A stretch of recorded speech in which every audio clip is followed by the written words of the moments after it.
17 महीने तिहाड़ जेल के सीकचों में बंद रहने के बाद आज माननीय सर्वोच्च न्यायालय ने दिल्ली के शिक्षा क्रांति के जनक मनीष सिसोदिया जी को बेल दी है। वैसे सुप्रीम कोर्ट से बहुत सारे लोगों को जमानतें मिलती रही हैं, लेकिन पूरी दिल्ली और पूरा देश जो शिक्षा क्रांति के रूप में, एक उम्मीद के रूप में मनीष सिसोदिया जी को जानता है, पहचानता है और उनसे उम्मीद लगाए बैठा था।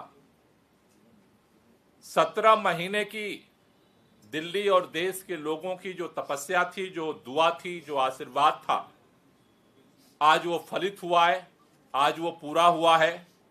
और इसने एक बात का संदेश साफ तौर पर दिया है, कोई भी तानाशाही कितनी भी ताकतवर हो सकती है, लेकिन उसकी तानाशाही अनंत काल तक नहीं चल सकती। तानाशाही की भी सीमा है।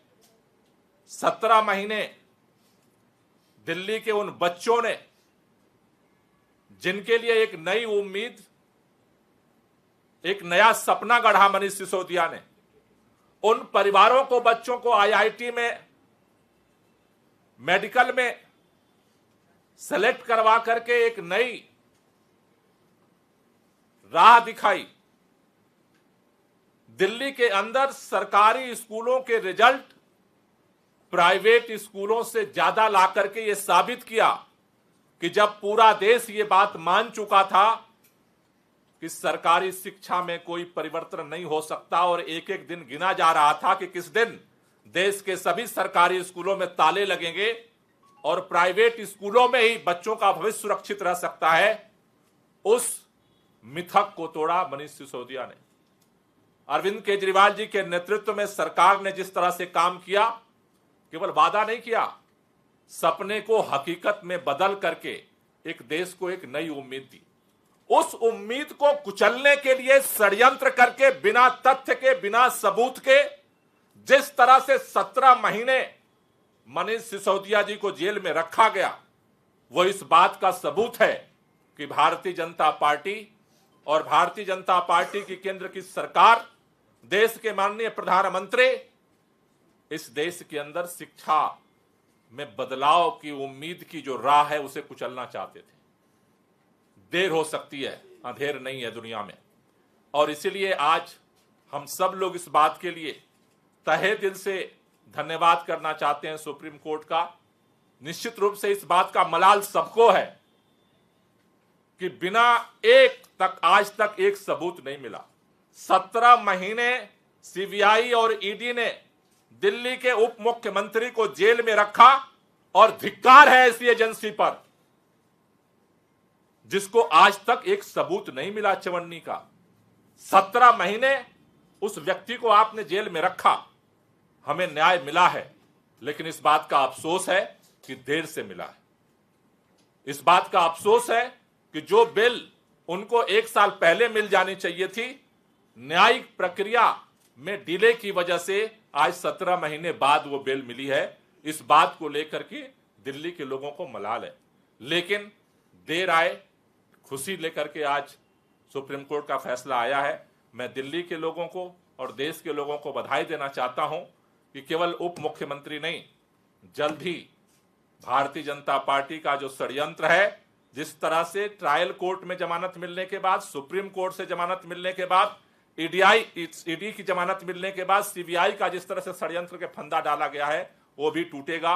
जल्द ही अरविंद केजरीवाल जी, दिल्ली के मुख्यमंत्री, भी बाहर आएंगे, हमारे सत्येंद्र जैन भी बाहर आएंगे और निश्चित रूप से ये मनीष सिसोदिया जी की जमानत, उसके पहले संजय सिंह जी की जमानत और आगामी दिनों में जल्द ही सभी नेताओं की जमानत इस बात का प्रमाण है कि तानाशाही कितनी भी ताकतवर हो सकती है, लेकिन उसका अंत जरूर होगा। मैं संजय जी से चाहूंगा कि अपनी बात। मनीष सिसोदिया जी की जमानत जोरदार तमाचा है तानाशाही के ऊपर, हिटलर शाही के ऊपर और मोदी सरकार के जुल्म के ऊपर।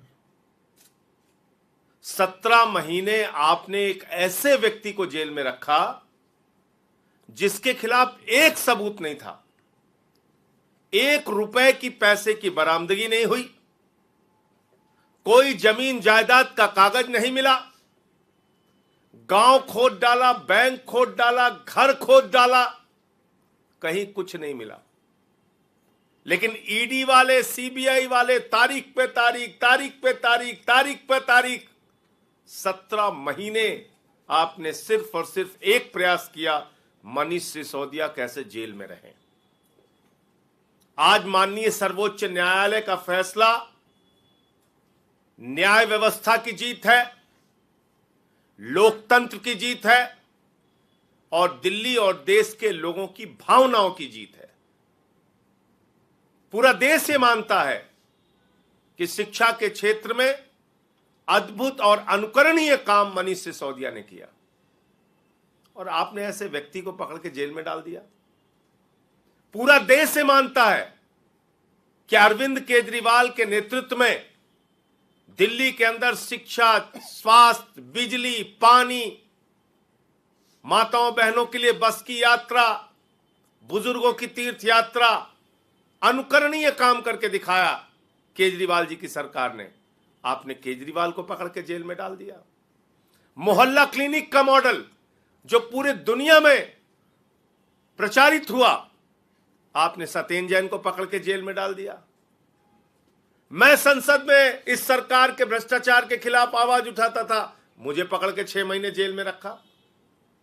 तो मकसद जांच करना नहीं है, मकसद है विपक्ष के लोगों को पकड़ पकड़ के जेल में डालना। मैं प्रधानमंत्री जी से पूछना चाहता हूं, मनीष सिसोदिया की जिंदगी के जो 17 महीने बर्बाद हुए, उसका हिसाब कौन देगा? मनीष सिसोदिया की पत्नी, उनके बच्चे, उनके परिवार ने जो मानसिक प्रताड़ना झेली, उसका जवाब कौन देगा? दिल्ली के लाखों बच्चे जो एक ऐसे अच्छे शिक्षा मंत्री की प्रयासों से वंचित रह गए, उसका हिसाब कौन देगा? अपनी दुर्भावना और द्वेष की राजनीति के कारण आपने 17 महीने से मनीष सिसोदिया को जेल में रखा था। उनको सुप्रीम कोर्ट से जमानत मिली है। अरविंद केजरीवाल के मामले में तो कई गुना आप आगे चले गए।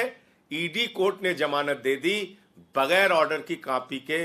न्यायपालिका के इतिहास में पहली बार रिहाई पे आपकी ईडी ने जाकर रोक लगवा दी और जबरदस्ती नया मामला सीबीआई का बना के केजरीवाल जी को आपने जेल में रखा है। अब भी जरा सी भी शर्म है, जरा सी भी शर्म है प्रधानमंत्री जी, तो आगे बढ़िए और इस राजनीति को खत्म कीजिए। जो हमारे नेताओं को आपने जबरन जेल में रखा है, अपनी एजेंसीज को कहिए फालतू का न्यायालय में विरोध करना बंद करें। आपके पास कोई सबूत ही नहीं है। न 1 रुपए केजरीवाल जी के यहां से मिला, न सत्येंद्र जैन जी के यहां से मिला, न मनीष सिसोदिया जी के यहां से मिला। मैं अपने केस के बारे में बोल नहीं सकता, कोर्ट ने रोका है। क्या कर रही है आपकी जांच एजेंसियां? और जहां पैसा निकला उस पर कोई कार्रवाई नहीं करते। 60 करोड़ रुपए की रिश्वत, मैं फिर दोहरा रहा हूं, भारतीय जनता पार्टी ने शराब घोटाले किए हैं और भारतीय जनता पार्टी ने 60 करोड़ रुपए की रिश्वत शरद चंद्र रेड्डी से ली है। उनके नेताओं से कोई पूछताछ हुई? इलेक्टोरल बॉन्ड का सीधा पैसा पकड़ा गया बीजेपी के पास, उसके बाद उसकी रिहाई हुई है। तो भारतीय जनता पार्टी इस देश की सबसे भ्रष्ट, बेईमान, इलेक्टोरल बॉन्ड के जरिए रिश्वत खाने वाली घोषित पार्टी है। आम आदमी पार्टी ने हमेशा ईमानदारी और सच्चाई के रास्ते पर चलने का काम किया है। अरविंद केजरीवाल, मनीष सिसोदिया, सत्येंद्र जैन, जिनको भी जेल में रखा गया, सिर्फ और सिर्फ दुर्भावना और बदले की राजनीति के कारण। भारतीय जनता पार्टी वो पार्टी है जो घृणा, नफरत, द्वेष, झगड़े, लड़ाई, दंगे, फसाद, इसमें यकीन रखती है। उसको किसी का विकास नहीं करना है, उसको देश को आगे लेके नहीं जाना है। मैं फिर दोहरा रहा हूं, मनीष सिसोदिया के इस जमानत से पूरे देश के लोगों में, आम आदमी पार्टी के कार्यकर्ताओं में जबरदस्त उत्साह है और आने वाले चुनावों में भी इसका बहुत बड़ा फायदा आम आदमी पार्टी को मिलेगा। जल्दी हमारे नेता और पार्टी के मुखिया अरविंद केजरीवाल जी बाहर आएंगे, सत्येंद्र जैन जी भी बाहर आएंगे। ये राजनीति नफरत वाली थोड़े दिन तो चल सकती है, लेकिन इसको इस देश के लोग, दिल्ली के लोग पराजित करेंगे। नमस्कार साथियों, आज देश की सबसे बड़ी अदालत की डबल बेंच ने, जिसमें जस्टिस गवई और जस्टिस केवी विश्वनाथन थे, उन्होंने एक लैंडमार्क फैसला दिया। और ये फैसला ना सिर्फ मनीष सिसोदिया जी के लिए बल्कि तमाम उन पॉलिटिकल प्रिजनर्स के लिए मील का पत्थर साबित होगा जो बिना किसी सबूत, गवाह, PMLA prevention of money laundering act के काले कानून के तहत जेल के अंदर सड़ रहे हैं। कोर्ट ने कुछ बड़ी बातें अपने फैसले में कही हैं जो मुझे लगता है पूरे देश के लिए, खासतौर पे वो जो टीवी बहस के अंदर चलता है, उसके लिए एक रोशनी देने का काम करेगी। नंबर 1, कोर्ट ने कहा bail is a right, jail is a exception. यह सिद्धांत है देश की कानून व्यवस्था का कि आप किसी को बेल दें वो उसका हक है, और आप उसको जेल में रखें वो एक अपवाद है, एक्सेप्शन है। और यहां पे ये मामला इसलिए साबित होता है, बिना किसी कानून के, बिना किसी सबूत के, बिना किसी गवाह के 17 महीने तक मनीष सिसोदिया जी जेल में हैं। कानून ये कहता है कि आप मुकदमा कीजिए, सबूत रखिए, गवाह रखिए, दोषी साबित कीजिए, कन्विक्शन हो, सेंटेंस कराइए। 5 साल का नहीं, आप 10 साल की सेंटेंसिंग कराइए, आप जेल में रखिए, आपका स्वागत है। मगर जहां पे आपने ट्रायल ही नहीं शुरू की, साबित कुछ नहीं हुआ, वहां पे आप किसी को 17 महीने कैसे जेल में रख सकते हैं? कोर्ट ने कहा कि आज देश में स्नेक्स एंड लैडर, सांप सीढ़ी का खेल चल रहा है। आदमी लोअर कोर्ट में जाता है, जमानत के लिए इंतजार करता है, मैटर रिजर्व हो जाता है, इंतजार करता है, डिसमिस। फिर हाई कोर्ट में जाते हैं, सुनवाई होती है, रिजर्व होता है, इंतजार होता है, डिसमिस। फिर आप सुप्रीम कोर्ट जाते हैं, फिर वापस। ये सांप सीढ़ी का खेल आज केंद्र सरकार ने देश में चलाया हुआ है। इस मामले में सितंबर में केंद्र सरकार और उसकी ईडी ने अंडरटेकिंग दी कि 6 से 8 महीने के अंदर पूरी ट्रायल को कंप्लीट कर लिया जाएगा। आज हम अगस्त में बैठे हैं, लगभग 1 साल हो गया, ट्रायल शुरू भी नहीं हुआ है।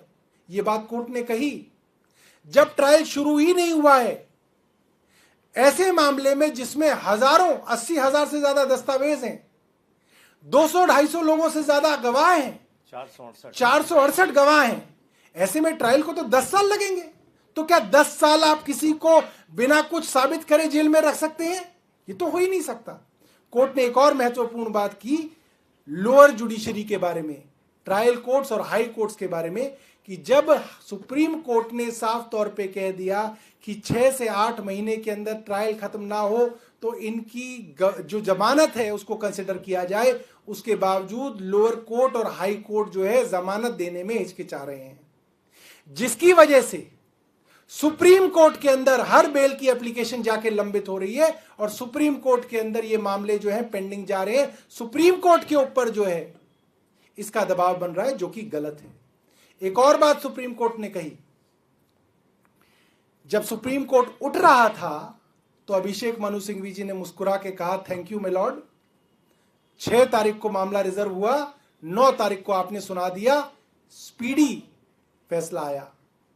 और जस्टिस गवई ने मुस्कुरा के कहा, it is a matter of someone's personal liberty, every day counts.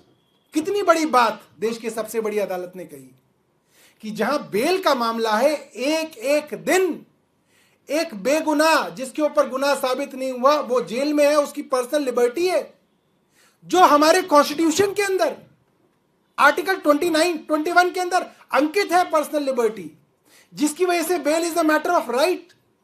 क्या यह बात हमारे हाई कोर्ट नहीं समझते, हमारे ट्रायल कोर्ट नहीं समझते, जहां पे मैटर्स को, खास तौर पे बेल के मैटर्स को रिजर्व करके हफ्तों तक जो है कोर्ट उसके ऊपर बैठ जाती है, महीनों तक बैठ जाती है बेल के मामले में।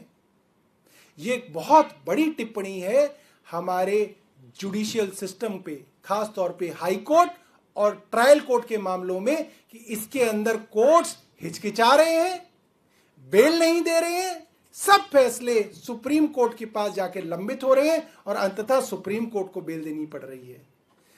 एक और विषय जो बहुत जरूरी है वो ये है, केंद्र सरकार ने आखिरी में भी ये कोशिश की कि मनीष सिसोदिया जी जब रिहा हो रहे हैं तो उनके ऊपर कुछ बेल की कंडीशंस लगा दी जाएं, जैसे माननीय मुख्यमंत्री जी के ऊपर लगाई गई थी, मगर कोर्ट ने ये बात बिल्कुल साफ की। और ये बहुत बहुत जाहिर सी बात है, एक आदमी अगर कोई भी काम करता था, कोई बिजनेस करता था, कोई नौकरी करता था, अगर आप उसको बेल पे बाहर जोड़ रहे हैं तो क्या फिर वो नौकरी बंद कर देगा, वो अपना काम बंद कर देगा, वो घर में बैठ जाएगा? ऐसा कैसे कर सकते हो आप? कोर्ट ने कहा कि जो वो कर रहे थे उसके ऊपर, उनके ऊपर कोई बंदिश नहीं है, कोई कंडीशन नहीं है, सिर्फ सोमवार को और बृहस्पतिवार को उनको थाने में जाके हाजिरी लगा के बताना है कि मैं उपलब्ध हूं। ऐसे लोग, चाहे वो संजय सिंह हो, चाहे वो मनीष सिसोदिया हो, इनको ट्रायल के चलते जेल में रखना सीधा सीधा अन्याय है। क्यों? जेल में रखने का सिर्फ एक कारण है कि आप कहीं ट्रायल से भाग ना जाएं। मगर मनीष जी जैसे लोग, संजय सिंह जी जैसे लोग, जिनकी रूट्स है सोसाइटी में, जो चुने हुए विधायक हैं, मंत्री हैं, सांसद हैं, वो कैसे ट्रायल से भाग जाएंगे? तो कोई मतलब नहीं बनता कि उनको समय से ज्यादा आप जेल में रखें। और जहां तक सबूतों के साथ टेम्परिंग की बात है, उस पर भी कोर्ट ने साफ किया, जितने भी सबूत ईडी ने रखे हैं, जिनको वो सबूत कह रहे हैं, वो सब डॉक्यूमेंट्री एविडेंस है, अदालत की कस्टडी में है, उसकी टेम्परिंग का कोई सवाल नहीं उठता। लिहाजा सारी की सारी केंद्र सरकार की ऑब्जेक्शन को दरकिनार करते हुए सुप्रीम कोर्ट ने उनको जमानत दी है। सभी बातें हो चुकी, लेकिन आज ये सचमुच पूरे देश के लिए, पूरी दिल्ली की जनता के लिए, पार्टी के सभी कार्यकर्ताओं के लिए एक बहुत बड़ी उम्मीद जगी है। ये विश्वास जगा है कि जिन सपनों के साथ अरविंद जी ने इस पार्टी का गठन किया था, जिन सपनों को पूरा करने के लिए इस देश की जनता उनकी तरफ आस लगाए बैठी है, उनमें देर हो सकती है, लेकिन वो सपने जरूर पूरे होंगे। देश के हर बच्चे के लिए अच्छी शिक्षा का सपना, हर वृद्ध माता पिता के लिए अच्छी दवाई, अच्छी स्वास्थ्य सेवा का सपना, साफ पानी का सपना, बिजली का सपना, महिलाओं की सुरक्षा का सपना, ये सारे सपने जो दिल्ली की जनता ने देखे थे और पिछले कुछ महीनों में, या मैं कहूं जैसा सबने कहा 17 महीनों से जो व्यथा चल रही थी, जो दुविधा चल रही थी, जो लोगों के मस्तिष्क में परेशानियां थी, मेरा मानना है कि आज के माननीय सुप्रीम कोर्ट के जजमेंट से उनसे थोड़ा संशय दूर होगा, लोगों में उम्मीदें बढ़ेंगी और पूरे देशवासियों से, पूरे दिल्ली की जनता से हमारा यही कहना है कि हिम्मत नहीं हारिएगा, विश्वास रखिएगा, आपका सपना जरूर पूरा होगा। जय हिंद। सभी बातें हमारे सारे वरिष्ठ नेताओं ने कह दी हैं। मैं सिर्फ इतना कहना चाहता हूं कि भारतीय जनता पार्टी के कार्यालय में बैठकर लिखी गई एक साजिश आज सबके सामने आ चुकी है। ये एक तथाकथित शराब घोटाला जो भारतीय जनता पार्टी के कार्यालय में बैठकर लिखा गया था, आज उसका सच जनता के सामने है। मैं पूरी दिल्ली की तरफ से, पूरे देश की जनता की तरफ से माननीय सुप्रीम कोर्ट का धन्यवाद करना चाहता हूं। आज हम सारे लोग अपने नेता मनीष सिसोदिया जी के स्वागत की तैयारी कर रहे हैं। पूरी दिल्ली और पूरा देश उनके स्वागत की तैयारी कर रहा है और बहुत ही जल्द हमारे नेता और दिल्ली के लोकप्रिय मुख्यमंत्री आदरणीय अरविंद केजरीवाल जी और सत्येंद्र जैन जी भी जेल की सलाखों से बाहर होंगे। एक बार पुनः आप सबको बहुत बहुत बधाई। For exclusive and insightful videos, subscribe to our new channel ABP Live Premium.